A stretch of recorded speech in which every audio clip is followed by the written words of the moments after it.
Hello, welcome to the Mistwood Publishing Book Club. I am your host, S.R. Mowry, and today we'll be looking at The Veil of Stars, Chapter 6, The Making of an Orc.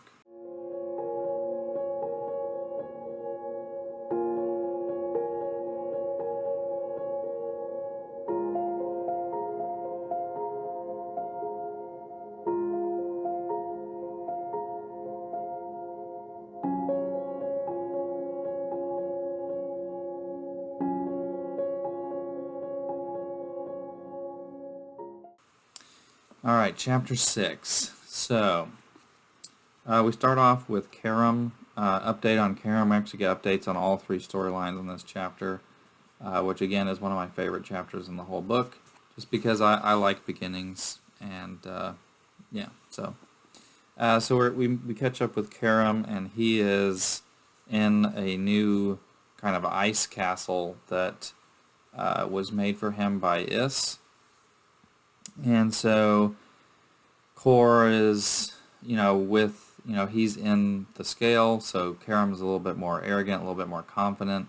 He's not as afraid of his masters, that he didn't choose to be his masters in certain ways of speaking. And so you can feel the tension between them and kind of the villain. Anytime you have villains of immense power, they're always kind of like almost playing chess with each other without openly admitting it. Like they don't trust each other basically, so they're always trying to make sure they have the edge or whatever, word you want to use for it. So Is is giving directions and Karam is listening. And we do actually have the description of Is's physical form for the first time, and there's also a illustration there on the page 90. Now, I'll be honest with you, I wouldn't say that this perfectly matches the way that I envision Is, but I only had enough budget to get one interior art there, and it felt like that was better than nothing. So, if you like that art, by all means, let that be your visual for Is. But for me, it's the image that's in the visual companion. That's the closest thing to Is that I have had done. And even then, it's not. I have a very specific vision for what Is looks like, and not even that one is perfect. But that's it's impossible for it to be perfect because I don't have the artistic ability to do it myself. So, but it does give a visual on a potential appearance of what he could look like. Of course, the cover of the visual companion is also another depiction of the character, and there's also another depiction of the character on the back of the cover there, right on the edge. I am, obviously fine with any interpretation of what people want to visualize him as looking like, but obviously, you could even do like the whole, you're reading the description for yourself and you're creating what he looks like in your own head. But I'll put that visual companion picture up over here just so that you guys can look at what I consider to be the closest interpretation of the character's appearance, because it is a very specific appearance. There's not really like a whole lot of development there, but we have that quick checkup and further development on, okay, these villains don't really trust each other. Karam's thinking best to be as strong as a lion but shrewd like a fox, and best the wolf doesn't know that I'm part lion. So he's he's a lich, all right. He got to this point because Mama didn't raise no fool. So like, don't underestimate Karam. Just because he's under the thumb of these, gods, lowercase gods. Karam is where he is, and he's lived this long because he's very intelligent, and he is a force to be reckoned with. So don't underestimate him. Don't be like Is and underestimate him, because that's definitely happening. So the next section is what takes up the bulk of the chapter and is my favorite part of the chapter, and that is the battle, or the first half of the battle for Ekatop. So it's you finally get to see, a lot of times when people say they like my writing, they mention that they like how I write battles, how I do combat, and so you finally get to see maybe what those people were talking about. And, I personally, it's one of my favorite things to write. I love writing nature descriptions. I love writing fighting sequences, and I obviously love like intense dialogue. But the combat, and like weapon and armor description, that's my favorite stuff to write. So right away, you might pick up that there's a bit of like the layout of the battlefield is a little bit inspired by that opening scene in Gladiator. It's just very, very, just kind of how I envisioned the general layout of how things are situated. Battlefield on that slanted hill, it made sense to me. And there's forests surrounding Ekatop if you look at the map, so it just made sense that that's kind of what formed in my head as kind of the layout of the battle. So the scanner down below, they're the enemies. They're kind of like Vikings, and they are the original residents of this spot of land. If you remember from the epilogue, or prologue, sorry, you'll remember that there were, Neris and the Narrow Empire had an ally from Drakenodin, these warriors that were on dragons. It was the Second Empire ally that they used to help conquer. Well, that's Nokfior. Like, Nokfior is not from Fostra. They came from the east, flying on dragons, and they were Neris's ally. Together, their two empires pretty much had just about all of Fostra conquered for a while. So that's what Nokfior is. That's where Narbad lives. Well, the Scan were the original people that were on that land that were conquered, and they fled to an island to the northwest. So every once in a while, the Scanvians will try to retake their homeland, and that's what's happening.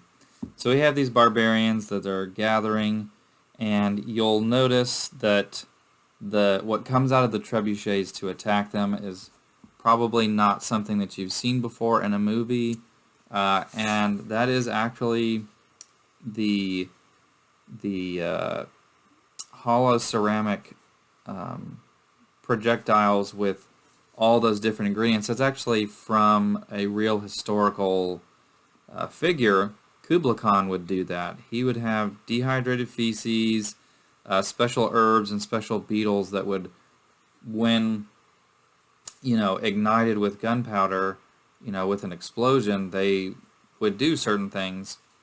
And that is very much so what inspired that there, because most people don't know about it. And it's a really cool thing, and it made sense to me that orcs would be intelligent enough to piece that weapon together, especially because feces is the one thing that every army will never go short on.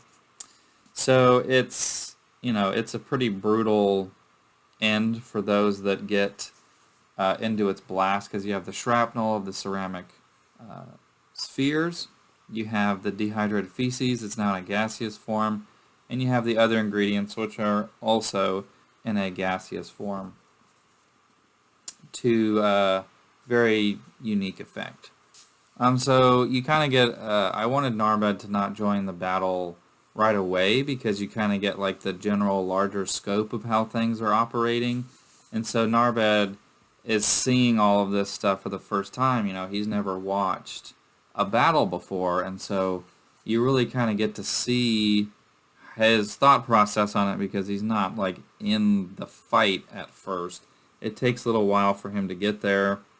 There's a few more traps that are sprung, and just kind of the general movements of the battle, which I don't want to go too much into, because it's pretty well written in my opinion, and I don't want to take away any of the suspense with it. So obviously there's a scene there where there's some inspiration from the hold part in Braveheart, but Nothing too, it was a pretty common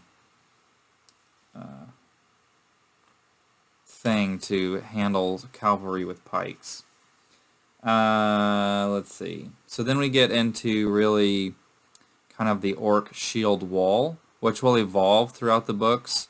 I'm very knowledgeable of how shield walls kind of evolved in different cultures.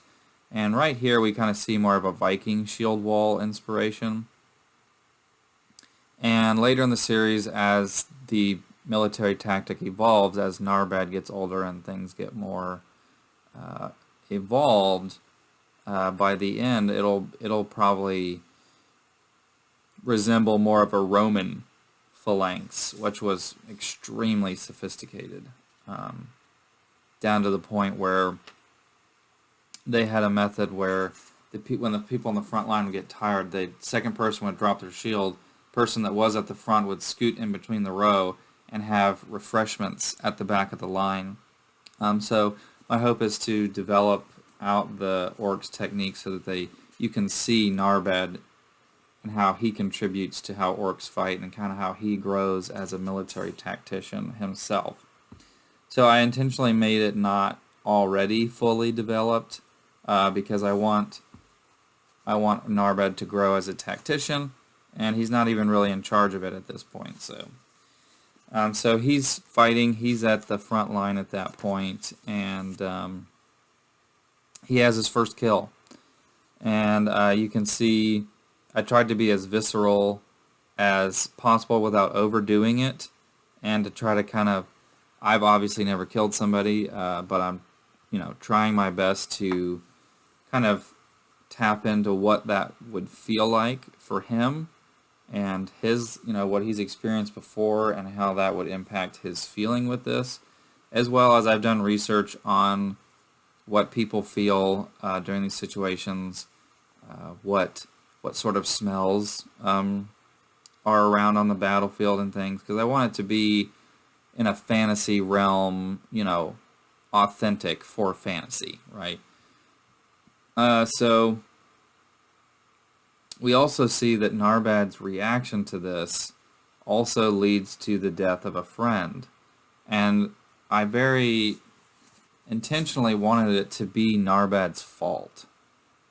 He's the one that requested Haim to be next to him in the fight, and it is Narbad's reaction to his first kill that results in this friend's death. And that's never going to go away. Like, even in Saga 3, you will still hear references to this in Narbad's head. It doesn't leave him. His failure and his guilt from this event, it does haunt him the rest of his life. And I think that that's natural. I think that that's the way that it would be. So I try to articulate it in that it's very fast. It happens very quickly.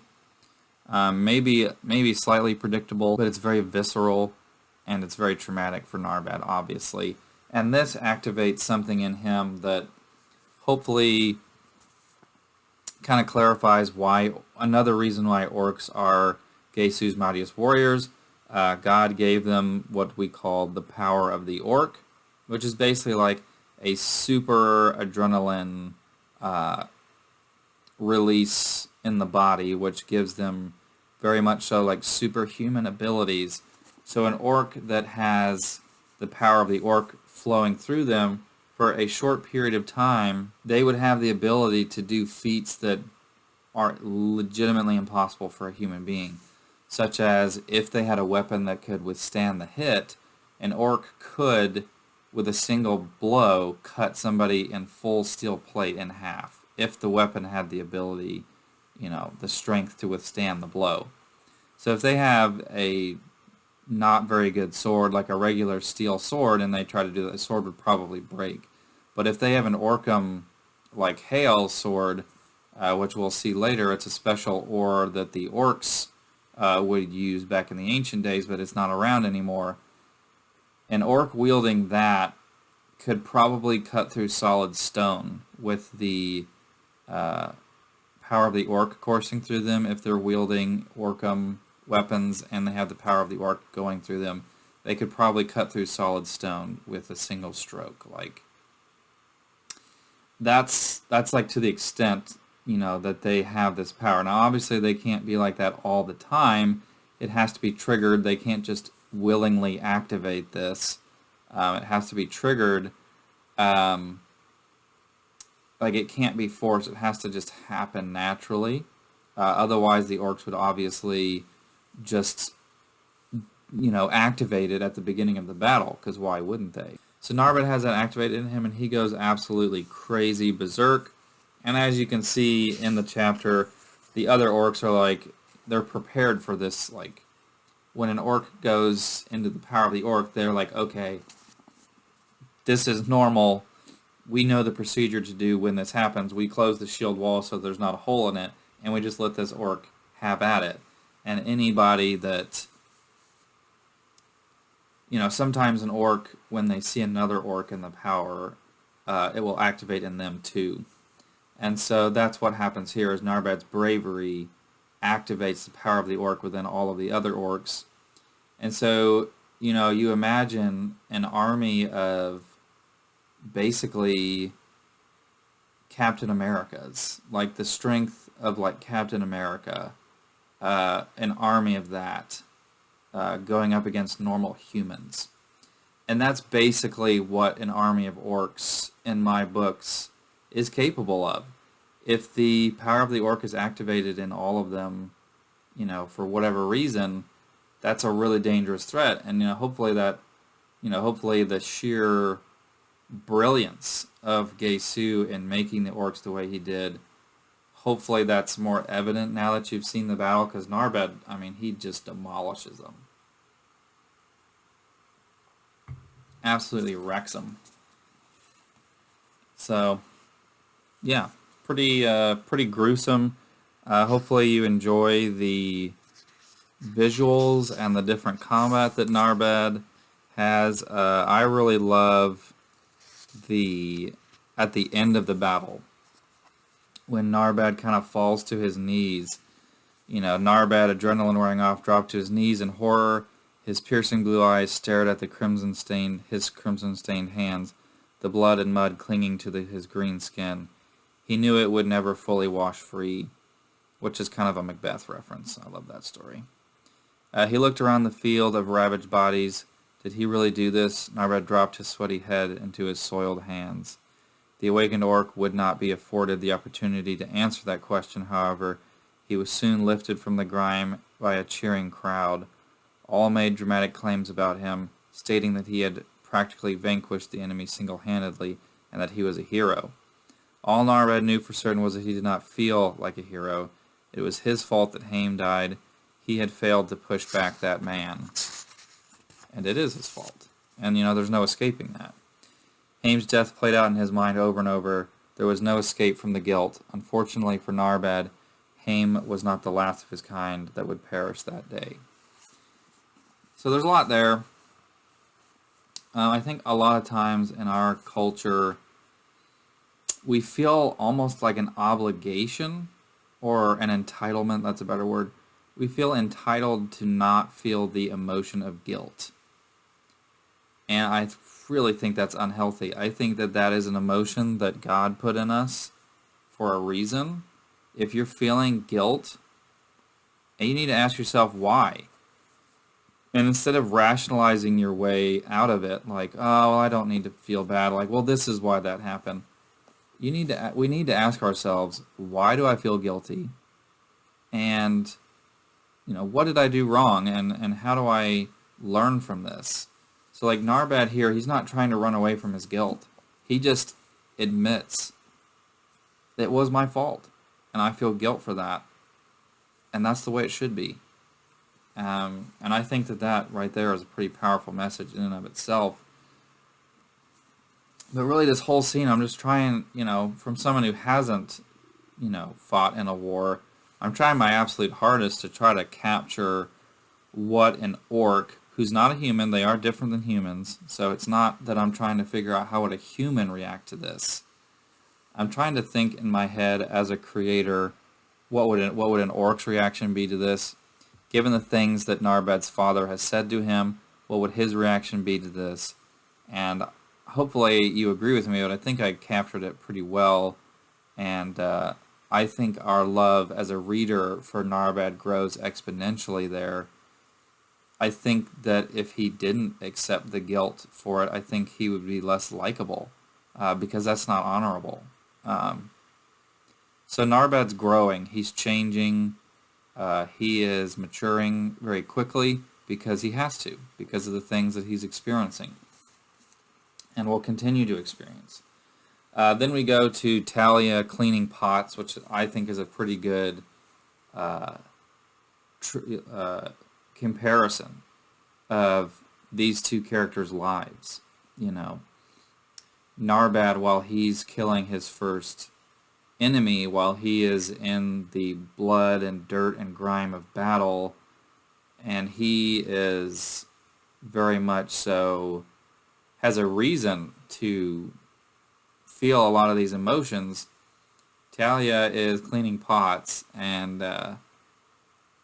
life seems like, for her, life seems pretty unfair. It seems pretty terrible. And, it doesn't mean that what she's going through isn't bad. Like, Ruth is clearly being a butthead to her. But it's an intentional comparison of, a lot of us think we have it really bad. But there are people out there that are going through a lot worse. And here we are complaining that our mocha latte didn't have that came with foam instead of not foam, or whatever the case is. Anyway, throughout the series, Narbad and Talia, they do wrestle with this in their, obviously, they come together because they're on the cover together. Their friendship, something they wrestle with really is, well, Talia does come from a privileged background. She comes from a sheltered, nerfy kind of life, and Narbad is very much so the opposite. But that doesn't mean that Talia didn't suffer, that she didn't have hardship. It's just a different kind of hardship.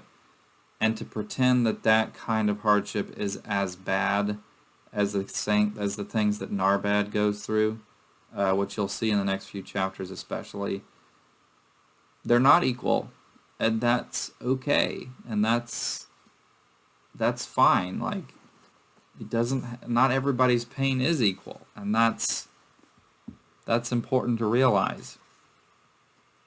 But I do still think that Talia's internal dialogue here is very likable and very genuine, and very, especially for someone, Talia's background is obviously more similar to mine, and probably yours as well, because I don't think many people are dealing with the prejudice that orcs deal with, or fighting in such horrific battles, or the things that are yet to come that's going to happen in Narbad.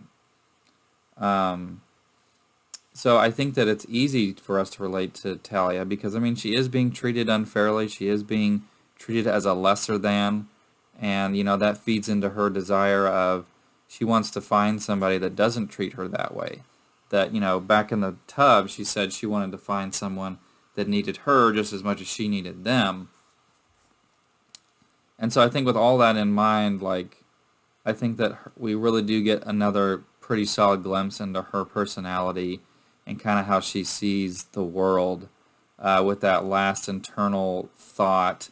There's actually, she's talking about the trees. It's very intentional. It is pretty much the same way Narbad was thinking about the trees earlier in the book. And that's very intentional, in that these are two very kindred spirits, but they are also very different.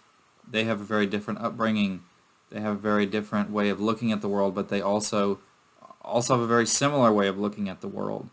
And perhaps that's why maybe they get along so well. But that is an intentional, these characters have a lot in common. Now, the question is, would Narbad feel this way about the trees and everything after all of the horrific things he's, going through and about to go through? Who knows? We'll have to read and see. But that's chapter 6. It's one of my favorite chapters because it's, as the chapter name implies, Narbad is forged into something that he wasn't before, which is something that his father warned him about. You might hear the expression becoming a man. Well, this is Narbad becoming an orc, right? It's not that he wasn't literally an orc before, because obviously he was, but in terms of orc culture, you're not a real orc until you see this, right? Until you've served in a fight, in a battle, like a real battle. So it is, the making of an orc. It is Narbad becoming a man, so to speak. So the before and after, his perspectives on things, the before and after, it's different. He does change a lot in this chapter and the next chapter and the next chapter. He changes a lot throughout the book, which I think is partially why he's so dynamic and likable, because he's reacting to life as life is throwing him the hits, and I think he reacts in ways that are pretty natural, maybe in a little bit more of an orcish way, but I think still similar enough to the way that we as humans react to these that it still hits home. So that is today's video. Take care of yourselves. I will see you next week for the next chapter.